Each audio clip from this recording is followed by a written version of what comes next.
At the age of 7, Lily moved into a century-old farmhouse with her parents. The house had a certain charm, but Lily immediately felt uneasy about her bedroom. In the corner of the room was a large, antique closet that seemed out of place. The first night, as Lily lay in bed, she heard faint whispers coming from the closet. It sounded like a child, but the words were unintelligible. She convinced herself it was her imagination and fell asleep, clutching her blanket. Over the following nights, the whispers grew louder.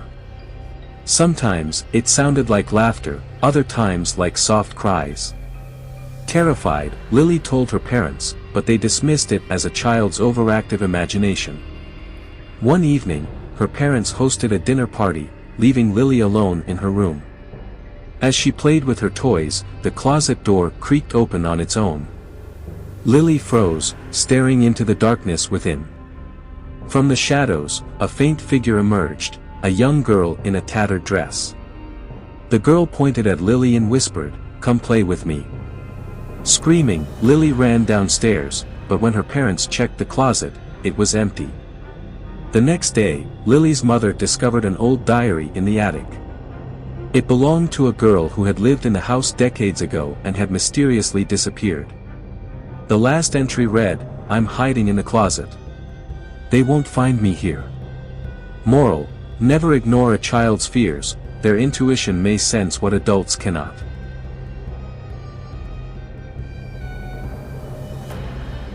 When Jack was 9, his favorite pastime was playing on the swing set in his backyard. He loved the gentle sway and the view of the sprawling fields beyond. But one summer evening, as the sun dipped below the horizon, Jack noticed something strange. A dark figure stood at the edge of the field, motionless, watching him. At first, he thought it was a scarecrow, but its outline was too human. When the figure began to move toward him, Jack ran inside, heart pounding. The next day, curiosity got the better of him, and he returned to the swing. The figure was there again, closer this time. Jack called out, "Who's there?" but received no response. That night, as he lay in bed, he heard footsteps outside his window. Peering through the curtains, he saw the same figure, now standing in his yard. Its head tilted unnaturally, as if studying him. The following morning, Jack told his parents, who searched the area but found nothing. But the figure returned every evening, inching closer to the house each time. One night, it was gone, only for Jack to find muddy footprints leading up to his bedroom window. Years later, Jack learned that a man had been murdered in those fields long before his family moved in.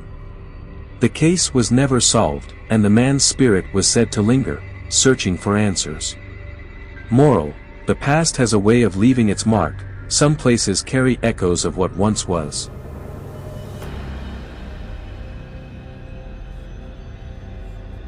Maya grew up in a small village surrounded by dense woods. In the middle of the forest stood a massive, twisted tree known as the Laughing Tree. Villagers warned children never to approach it, claiming it was cursed. Maya, being a fearless 10-year-old, decided to explore the tree one sunny afternoon. As she approached, she heard faint laughter, as though children were playing nearby.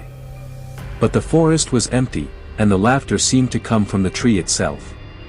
She touched the gnarled bark, and the laughter stopped abruptly. The air grew cold, and Maya felt an invisible force pulling her toward the tree.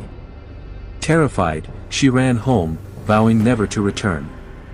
That night, Maya dreamt of children with hollow eyes, laughing and calling her name. When she woke up, she found leaves from the tree scattered across her bed.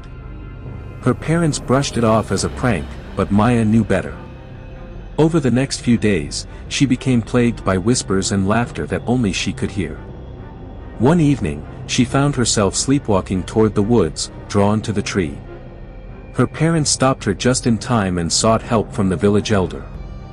The elder explained that the tree had once been a place where children played, but tragedy struck when a fire engulfed the area, claiming their lives. Their spirits were said to haunt the tree, luring others to join them. A ritual was performed to protect Maya, but she never forgot the eerie laughter. Moral: curiosity can lead to danger, some mysteries are better left unexplored. Each of these stories carries a chilling reminder of how childhood experiences can shape us. The innocence of youth often masks the dangers lurking in the shadows. By listening to these tales, may we remember to trust our instincts and respect the unknown.